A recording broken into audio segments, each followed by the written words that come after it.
Hey everyone, welcome back to the channel. If you watched our last video on OpenClaw, you saw how that open source agent uses something called agent skills to discover and load expertise on demand. But we only scratched the surface there. Today, we're doing the full deep dive on agent skills themselves because this isn't just an OpenClaw feature, it's an open standard that the entire industry has rallied behind. OpenAI, Google, Microsoft, GitHub Copilot, Cursor, over 26 platforms adopted this within days of its release in December 2025. And the core idea is deceptively simple. What if your AI agent could become a specialist in anything without retraining, fine-tuning, or writing a single line of custom code? So in this video, we're going to break down exactly how agent skills work under the hood, how the three-tier loading system keeps agents fast, how to build your own skill from scratch, and the security risks that most people aren't talking about yet. Let's get into it. So what actually is an agent skill? At its core, it's really just a folder. That's it. Inside that folder, you've got a file called SKILL.md, which is a simple markdown file with some metadata at the top and detailed instructions in the body. You can also throw in scripts, Python, Bash, JavaScript, reference documents, templates, whatever the agent might need. And the idea behind it is actually quite elegant. Instead of cramming all your instructions into one massive prompt every single time, you package that expertise into a reusable module that the agent discovers on its own. It reads the folder structure, figures out which skill matches your request, and loads only what it needs to get the job done. And because it's an open standard, the skill you write for Claude works exactly the same way in Codex, Copilot, or Cursor. No rewrites, no platform-specific tweaks. Write it once and it just works everywhere. Now, the real innovation behind agent skills isn't actually the file format itself.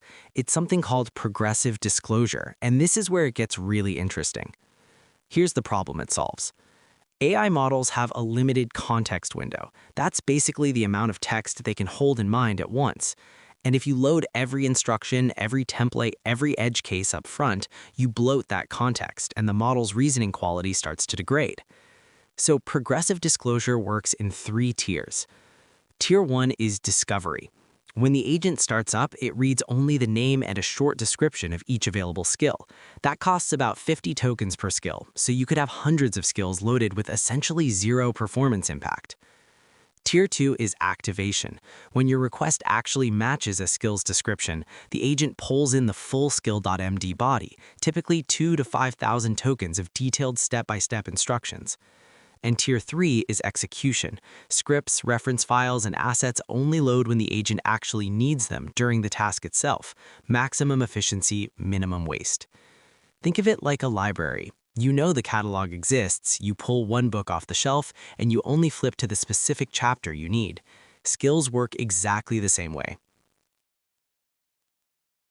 All right, let's make this concrete with a before and after comparison, because this is where you really start to see the impact.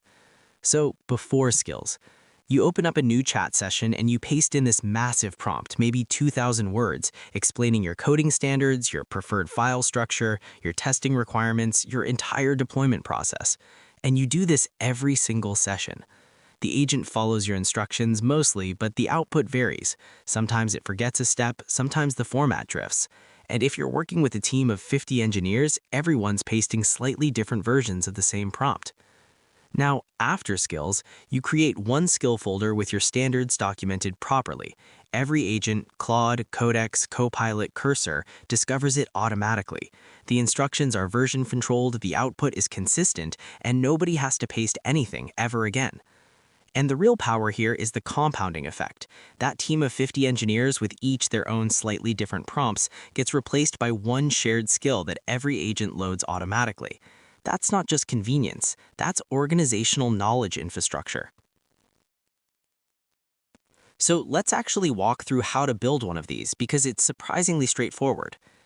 Every skill starts with a skill.md file. At the very top, you write what's called YAML front matter. That's the metadata section between 2 sets of triple dashes. And you really only need 2 fields here. First is the name, just a short identifier for your skill. And second is the description, and this one is absolutely critical. The description is what the agent reads during that discovery phase we talked about. It decides whether to activate the skill based entirely on these words, so you want to front-load your keywords, keep it under 200 characters, and be really specific about when the skill should and should not trigger. Below the front matter comes your markdown body, and this is where you write the actual step-by-step instructions. Number your steps, include code templates. Agents produce much more reliable output when they can pattern match against concrete examples. And make sure you specify edge cases. Tell the agent explicitly what to skip and why. The specification recommends keeping the whole thing under 500 lines, and if you need more detail than that, just move it into a references folder and tell the agent to load it. That's progressive disclosure in practice. So we've covered what skills look like and how to write one, but let's talk about what actually happens at runtime when the agent decides to use a skill. It starts when the agent receives your request and extracts intent keywords. It then scans every available Tier 1 description to find the closest match, and because those descriptions are just short strings, this matching step happens almost instantly. Once a match is found, the full SKILL.md body gets injected into the model's context window, so now you've got 2,000 to 5,000 tokens of detailed instructions sitting right alongside the conversation. Next comes tool binding, which is where things get really interesting. If the skill references scripts in the scripts folder or needs access to an external service through MCP, those connections get established at this stage. So the skill provides the knowledge, and MCP provides the access to actually act on it. From there, the agent enters an execution loop, following the skill's steps one by one, calling tools as needed, and then validates the output against whatever success criteria the skill defines.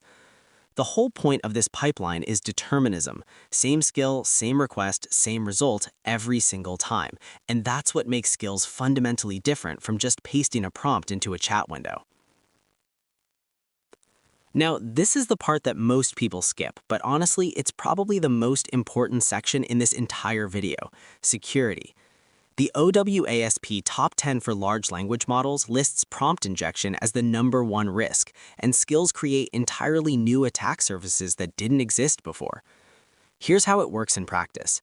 A malicious skill can embed hidden instructions inside what looks like perfectly normal documentation.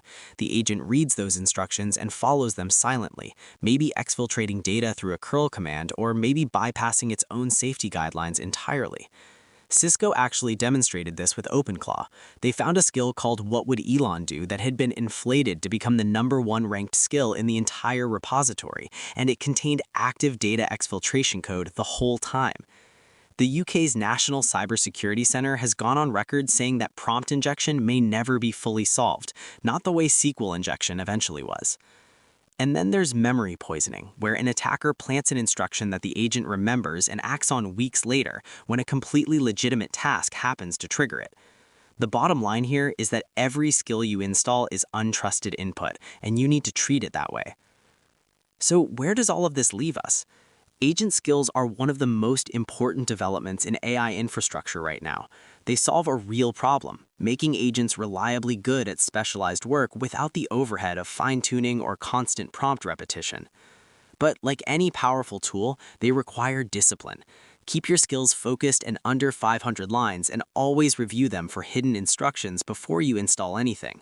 Use progressive disclosure so you're loading information only when needed, and write code templates instead of plain English paragraphs because agents pattern match much better against concrete examples.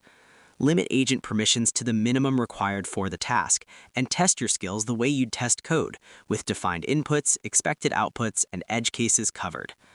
If you found this helpful, subscribe to the channel for more deep dives into AI infrastructure and technology explained.